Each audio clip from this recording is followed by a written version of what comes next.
Okay, big dog, here we are.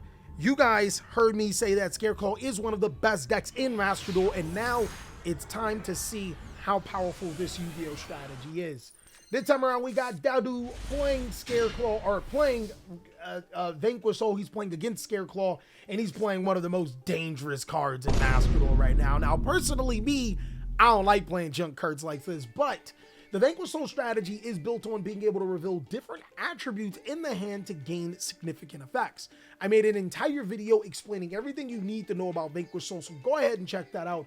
And in today's video, Dado is going to be showing you or trying to prove to you how powerful Vanquish Soul is.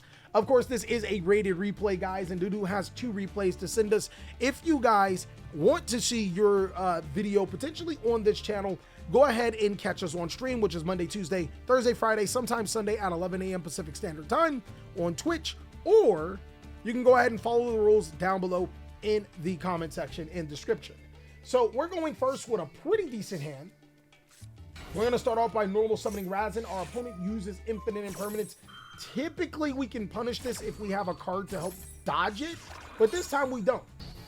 Unfortunately for our opponent, it's almost a never punished moment, because now we can use it for a link summon into Roka the Vanquisher. And this card adds a Vanquish Soul Razin back to our hand. And now since we have Stake Your Soul, we can reveal the Razin to be able to summon Xylong. Xylong then reveals both the Razin and the Ash Blossom to be able to add Heavy Borger to our hand. And now we'll use Heavy Borger to bounce the Xylong to summon it, using its effect to draw an additional card because we have Druid Swarm. Since we did reveal, we can summon back the Xylong, set 1 card face down, and that's our turn. It's up to Midnight to be able to beat this, because now we're going to use Xylong to reveal 2 more fire monsters, as well as Heavy Borger to draw an additional card. So digging into our deck for interruptions, we draw the Maxi. Crazy. And Xylong will get us Valley of Caesar to be able to complete having an additional monster in our hand. Our opponent will start off by special summoning Kashtira Fenrir in defense. Then normal summoning Raycard. We'll use Rock of the Vanquisher's effect to summon Razin, and now our opponent will use Fenrir. This is unfortunate for them, because Razin will activate its effect to search, and then we'll just activate the effect of Caesar Valius to return the Razin to our hand, and this is how we dodge cards like Infinite Impermanence and Kashtira Fenrir. Now resolving, we'll get Heavy Borger to our hand, and then we'll activate There Can Be Only One. This card is a menace against most Yu-Gi-Oh decks, because a lot of decks love to play one particular type: Dragon, Psychic, Fiend, Spellcaster, whatever it is. And Vanquish Soul is a deck that consists of multiple different types, my guys. It's America. It's a melting pot. Unfortunately for us, though, we're going to lose all of our monsters to a Divine Carded Kira in defense. Now, I think that this was a mistake, but I don't really see why would he put it in defense. He then summons Scareclaw Acro to his side of the field in link summons into a Scareclaw Tryhard. Oh, all right, that makes sense. That makes sense. Everything goes in defense. And now we'll use our Valley of Caesar to be able to reveal 3 to destroy a card on the field. Fortunately, Tryhard can't be that card. Our opponent will use Scareclaw Tryhard, and now we are trying not to lose the game, because if he does get enough monsters on the field or the monster that he wants, we could lose. They're going to then use Scareclaw Kashtira. We're finally going to use the Maxi to be able to get us some cards. They summon Scareclaw Kashtira, and to be honest, I'm not sure what else they want out of this. They summon Scareclaw Raycard and then use Raycard's effect to get Scareclaw Straddle. That does make sense. Drawing them a card. And now they'll summon Scareclaw Balone. What does this one do? This one inflicts piercing. That's not bad. We got... Okay. All right. We'll bounce our Caesar Valius to summon Heavy Borger. We'll attack with Scareclaw Tryhard. They'll activate the effect of Bestial Druid Swarm. We'll use Straddle to give our monster attack. So this can actually be some heavy damage inflicted to us, as our monster is 5,500 attack. And just attacks into our Heavy Borger for 4,000 damage. That would have been maybe close to game if we had additional resource. So the cool thing about Scareclaw Kashtira is that it does negate monsters on field, and maybe McKnight thought of that, but it doesn't stop the graveyard effect of our Bestial Druid Swarm. Our opponent is then forced to make another Scareclaw Tryhard, which evidently gets us another card, and then uses Tryhard effect to summon Below to be able to add a Scareclaw Catch Tira to their hand. Now they're going to go ahead and pass our turn, and look at our hand. Holy mama jama. I think even without the Maxi, the double Razin, the Jylong, those are just really good cards in our hands. We're going to go ahead and start our turn by drawing another Finra. Actually, I think it does not matter, the cards in Maxi, because we already got what we needed. We'll use Finra to get Castira Rice Heart, summon Razin. Razin has a secret ability after it adds the Mad Love that it can destroy cards in the same column. Unfortunately, Triheart is unaffected. We'll then use Jylong's effect because we activated a monster effect to summon itself, and Jylong will reveal 2 fire monsters to be able to add Dust Devil. From here, we'll use our Razin into a link summon into Rocka the Vanquisher. And we still have to beat a Triheart monster that's unaffected and switches our monsters to defense, so we got to figure out how to do that. Pressure Planet Raid Sword gets activated. We'll set 2 cards face down and then end our turn. This gives our opponent an opportunity to potentially win the game. Triheart finds the balloon, which again inflicts piercing damage. Then he gets Astra, which allows him to attack multiple times.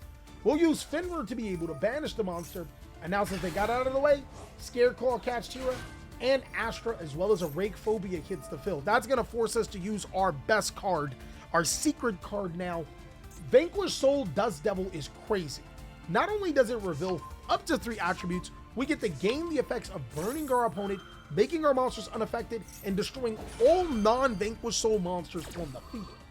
So we'll chain Rock of the Vanquisher to be able to get our Heavy Borger because it's gonna die. We'll inflict a ton of damage and destroy all monsters on the field. Our opponent can't do anything. That was crazy. That's just to show you how powerful Vanquish Soul is, but I can't give that a high rating. Even though Maxi didn't mean anything, I gotta say it's maybe a 2 or 3 out of 5. Fortunately enough, Dadu has another replay to prove to you that Vanquish Soul doesn't need Maxi to win games. It's actually crazy. All right, boys. This time around, we're going to see Vanquish Soul go first again. This is actually a cracked hand. It's really, really good what we can do, the potential with this hand. We're going to go ahead and our opponent's going to Maxi us. Little bit of payback here. We're then going to activate Pressure Planet Raid Sword to be able to get Castira Finra. We'll special summon Castira Finra, using its effect to get another Finra, and then we'll normal summon Razin. Our opponent will use Infinite Impermanence on our Razin and is not punished here. We don't have a card to bounce back the Razin. So now we're forced to use the Razin for a Link Summon into our Vanquish Soul or Rock of the Vanquisher, and that will be able to get the monster back in our graveyard to our hand. We'll set the the Vanquish Soul Dust Devil face down, and our inboard is a Roke of the Vanquisher, which can summon monsters like Razin to destroy cards. Really, really good. Don't underestimate that. But we also have Snow Devil with 3 different attributes, so it can get real sturdy out here, as well as the Catch Tira Finra. This board may not seem like a lot, but how Vanquish Soul trades with Maxi is almost majestic. Anytime you are special summoning, you're gaining so many resources, it actually feels okay to go under Maxi from time to time. All right, so Herald, show us what you got. They're going to start their turn by staking their soul, revealing Ash Blossom and Joyous Spring. They're going to summon Razin to the side of the field and use its effect to add Heavy Borger. Okay, so we shouldn't use Finra right here because we know they have the Heavy Borger, but we probably should because Razin can then activate its effect, destroy the Finra, and do a whole bunch of other crazy things. So I see why we did it. The Finra pretty much has to get wasted here.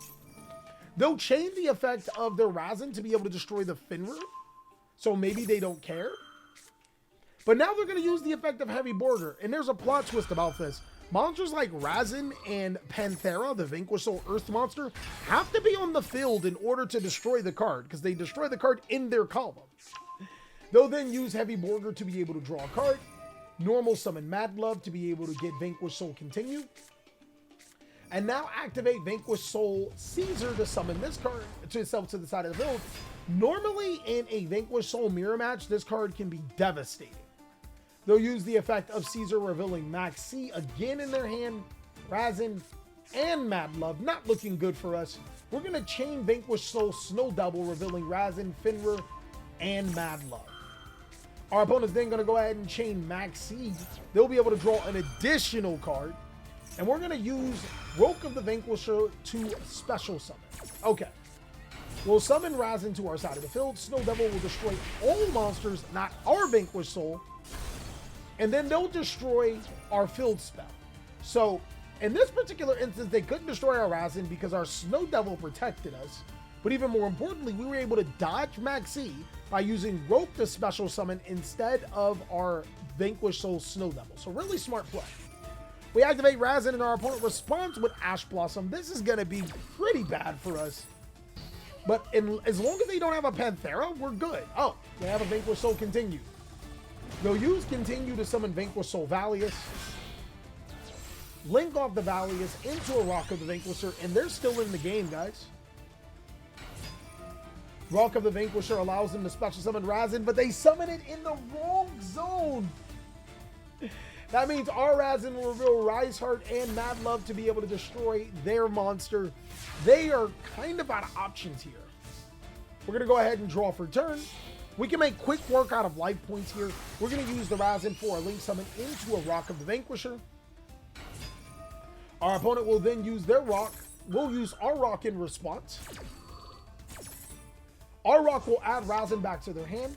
Their Rock will special summon their Razin, and they'll use their Razin to get Heavy Borger. We'll then normal summon our Razin using its effect to be able to get Xylong. And now the effect of our Razin will destroy their Rock of the Vanquisher by revealing Xylong's Mad Love. Our Xylong will then summon itself alongside of Heavy Borger, being able to bounce our Razin. This is actually looking like a really bad situation for our opponent. It's mainly because Xylong can not only reveal Razin and Rise Heart to add any monster to our hand, it's because that monster could potentially be the card of their demise. We'll then chain the effect of Heavy Borger to be able to draw a card after our opponent uses their Heavy Borger to summon, and we draw exactly what we need.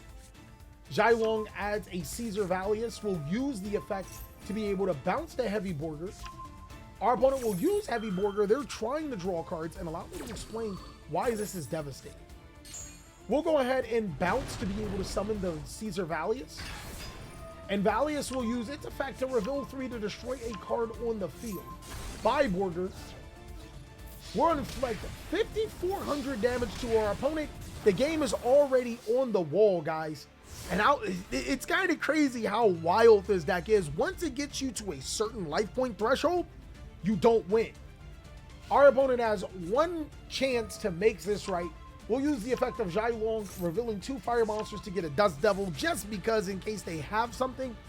They'll normal summon Vanquish Soul Raisin, will activate Heavy Borger to return our Xylong, and Heavy Borger has a very interesting effect. It can reveal 2 monsters with attributes in our hand. I believe it's Dark and Earth or Fire and Earth to be able to inflict 1,500 damage. So when our opponent does use Stake Your Soul, we'll use the effect of Heavy Borger, revealing the Finmer and the Razin. That is unfortunately for them game. So anytime you get to a threshold with this deck, I think it's 5,000 life points. Normally Heavy Borger's effect twice completely ends the game. And that's another reason why this deck is so powerful. Of course, I want to know what you guys think about this particular deck. Is it really it, or you think TheCaliEffect just putting some extras on it? We are taking this deck to Masters, and while there is trials and tribulations, it's been really, really fun. I really hope you guys enjoy watching, and if you want to see more amazing TheCaliEffect content, make sure to check out these videos so I can catch you on the next one.